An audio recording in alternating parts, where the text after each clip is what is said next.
Même si le Brésil est un pays producteur de pétrole, sa facture énergétique liée à l'importation du diesel s'élève à environ 1,3 milliard de dollars chaque année.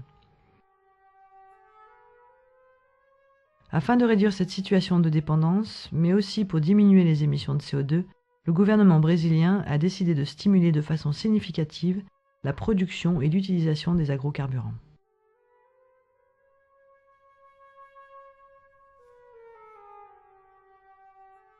Une législation sur les biocombustibles, incluant l'agriculture familiale, a été adoptée par le gouvernement Lula en 2004.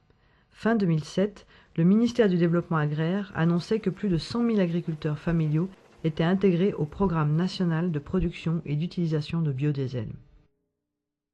À travers ce programme, le gouvernement garantit l'achat du biodiesel en volume d'huile à travers Petrobras, l'entreprise énergétique publique.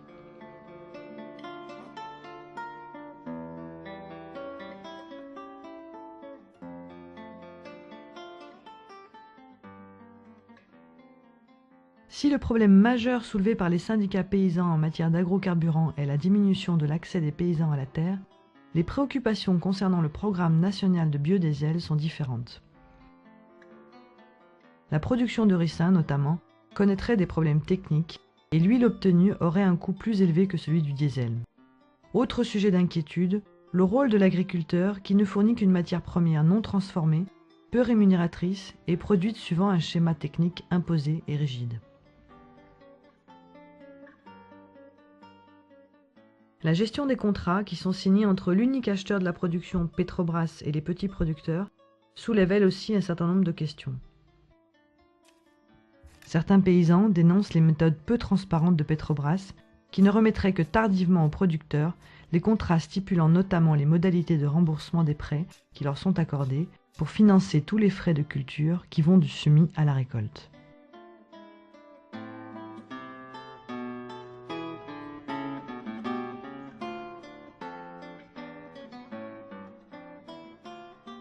Face à cette situation complexe et dans un contexte où les possibilités de diversification des revenus sont très limitées, les petits producteurs sont partagés. Les uns voient une opportunité à compléter leurs maigres revenus, alors que les autres s'inquiètent que l'inclusion sociale de l'agriculture familiale ne se fasse qu'au profit de la dimension économique du développement durable, sans la prise en compte des aspects sociaux et environnementaux.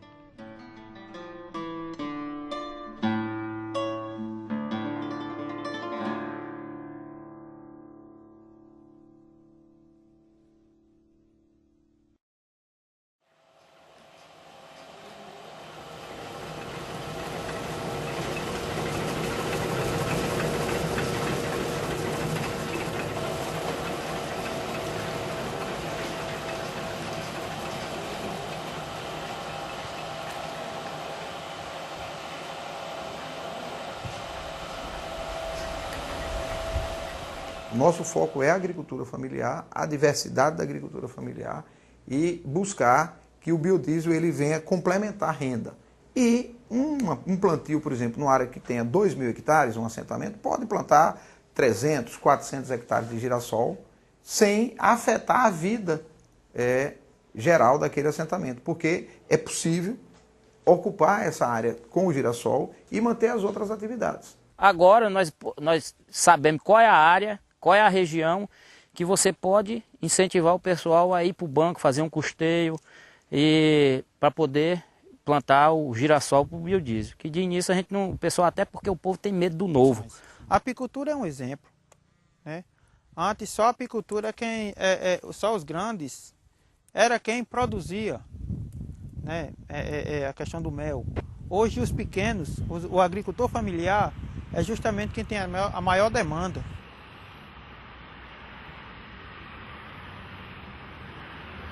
No caso, o programa Biodiesel da Petrobras é um programa de renda complementar.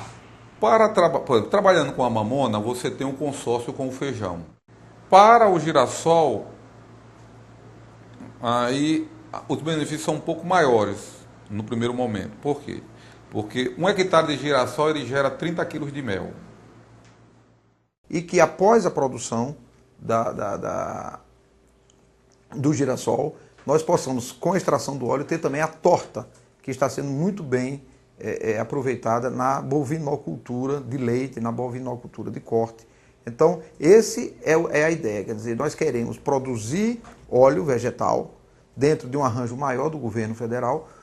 Depois que você planta o girassol que colhe, aquela forragem, o gado, você pode servir de pastagem, e além disso, as folhas, o girassol melhora o solo. E essa parte aqui que a gente plantou, você está vendo, que a gente está deixando a terra descansar para poder entrar com mamão ou com abacaxi. O governo do estado ia dar um incentivo, só que depois aconteceu alguns problemas, de 20 centavos em cada quilo. A Petrobras, além de plantar, a incentivar o agricultor com recurso, com máquina, com adubação, ela ainda comprou.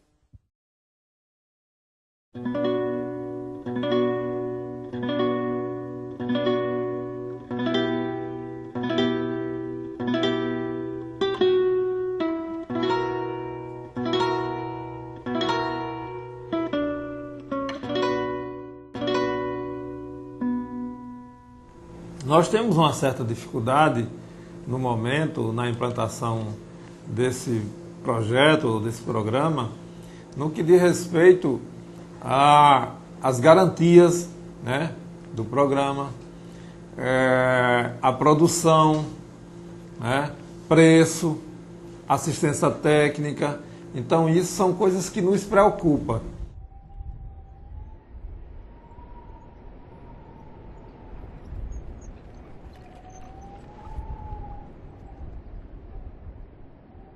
Não dá para pensar, né, pegando o Rio Grande do Norte, 600 mil hectares de área reformada, que você vai ter 400 mil hectares de oleaginosa. Daqui a 20 anos. Não devemos caminhar para isso. É algo assim meio que contraditório, né? Digamos que seja um mal necessário, né? Quando a gente fala em biocombustível, a gente fala de modelo energético e fala de soberania alimentar também. Só que, de certa forma, quem tem se apropriado disso são as empresas do agronegócio, né? E que comprometem diretamente a questão da soberania alimentar. As oleaginosas, elas têm se expandido em forma de monocultura, né? Então, de certa forma, tira outras culturas para fora, né? Cresce a plantação de girassol, por exemplo, cresce a expansão do milho e outras, e isso para fins de combustível, né? E combustível não é alimento, né? Enquanto isso, o feijão, o jerimum e outros alimentos caem, né? Não tem produção ou pouca produção. Isso gera uma crise, como você destacou no início, gera uma crise alimentar. O girassol não é não é tudo que o agricultor, que vem a resolver o problema do agricultor. Principalmente o que nós temos na base, a agricultura de subsistência, que é o milho, feijão, mandioca. Esse aí é indispensável o agricultor plantar, que é o milho, feijão, mandioca. O sorgo, que é um suporte forrageiro, e é alimentar também para ração animais. Mas o girassol, nós não tem como se trabalhar. Ainda não encontramos uma técnica de trabalhar ele consorciado. A roça aqui sempre é aproveitada para, pós-colheita, botar os animais dentro para comer os restolhos de feijão, de milho. Com a mamona isso não era possível, né? Porque a mamona era tóxica e chegou a alguns casos onde alguns animais morreram, né? Alguns animais comeram a mamona e morreram.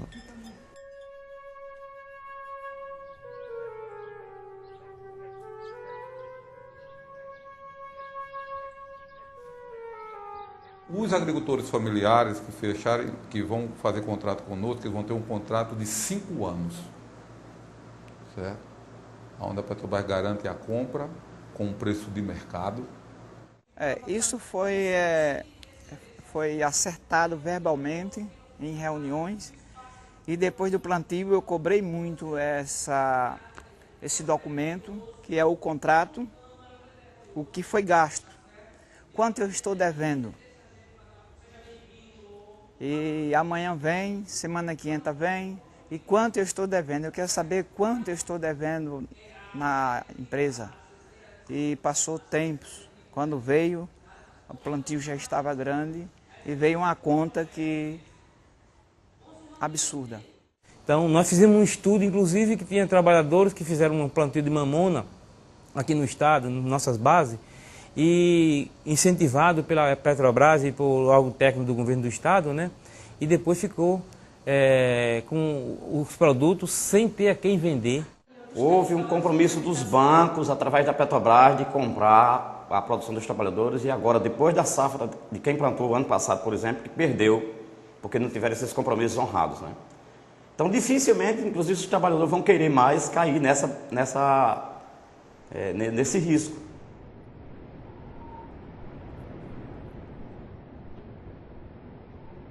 Entendemos que está muito escuro isso para a gente entrar, não vê segurança por parte do governo e por parte dos órgãos que estão coordenando esse projeto. Não. A gente está muito preocupado com isso, entendeu? Preocupado que não se sente seguro com as propostas que vêm. É um projeto muito tímido e que não tem muita, eu diria que não teria muitas condições dos trabalhadores ter qualquer tipo de resultado de lucro. Eu estou particularmente convencido, pelo que eu acompanhei dos números dados, que produzir matéria-prima para a agricultura familiar, meramente matéria-prima, sendo essa matéria a mamona, não é viável, né? Não é viável porque não significa incremento de renda. Da agricultura familiar, uns 50 hectares foi financiado e nenhuma deu certo. Isso é a preocupação nossa, porque nenhum mostrou resultado positivo. E, portanto, trouxe mais prejuízo, endividamento para os trabalhadores do que resultado concreto.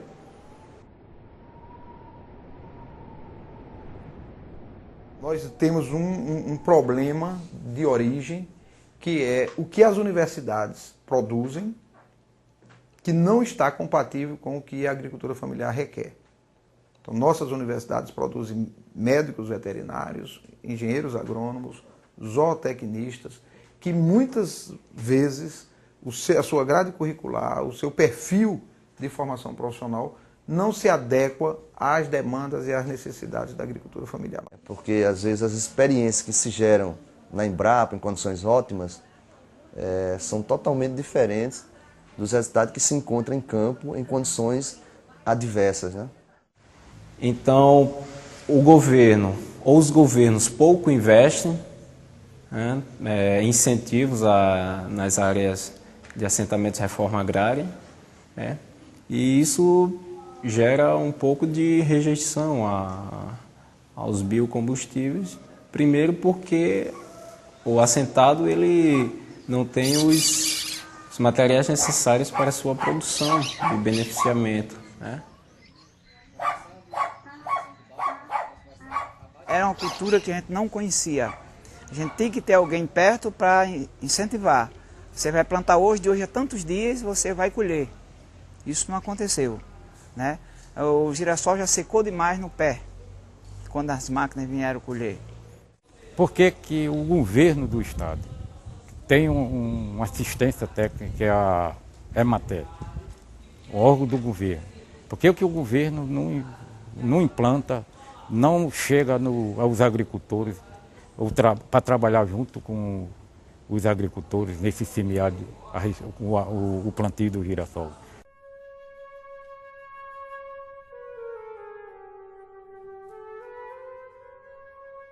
E só tem um comprador.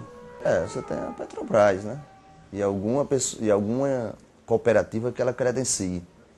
Então você fica refém de um único comprador. Se tiver concorrente, nós temos, com certeza, nós vamos ter, os agricultores vai ter um êxito, mas enquanto não tiver, não aparecer, não surgir, não chegar outra empresa que plante, que faça o que essa empresa está fazendo, está trabalhando aqui na nossa região, nosso estado, nós vamos ficar a desejar. Então, quando se planta qualquer oleaginosa com base no monocultivo, né, tendo em vista e acima de tudo o lucro, então isso se torna inviável para nós, se torna inviável para o meio ambiente, já que vai desmatar em grande escala, vai poluir mais ainda, já que matas serão devastadas, espécies silvestres serão extintas, né? Os leitos de rios, né, serão extintos também, né, serão poluídos. Então tem todas essas questões que, na verdade, torna-se inviável a implementação dos biocombustíveis, né, no país.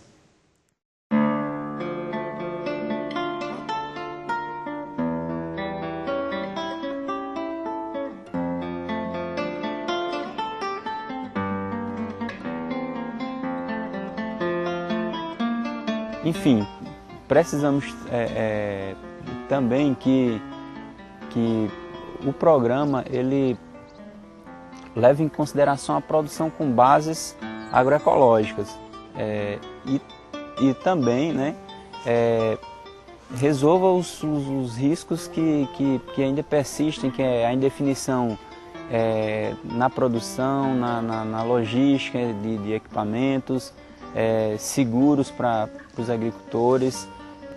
Finalmente, achamos que se faz necessário que os atores envolvidos, a exemplo da Petrobras, que está executando o programa, promovam uma maior divulgação, né, e participação dos agricultores no programa, pois percebemos que realmente as famílias ainda desconhecem ou em parte ou completamente o que é o programa. Enfim, é necessário uma maior sensibilização e organização dos agricultores familiares para uma maior participação no programa. A dúvida que nos trazia, que nos tinha, é se ele não tivesse dado certo. Deu bom e tendo chuva, inverno, com certeza, e fazendo o que ele precisa se fazer, trabalhar com ele, é um excelente, é um complemento para o agricultor. E eu acho que a gente tem que fazer, de certa forma, assim, uma discussão ampla, onde parta daí um projeto da base, até chegar a uma instância mais, digamos assim, até chegar realmente a quem financia aquela ação.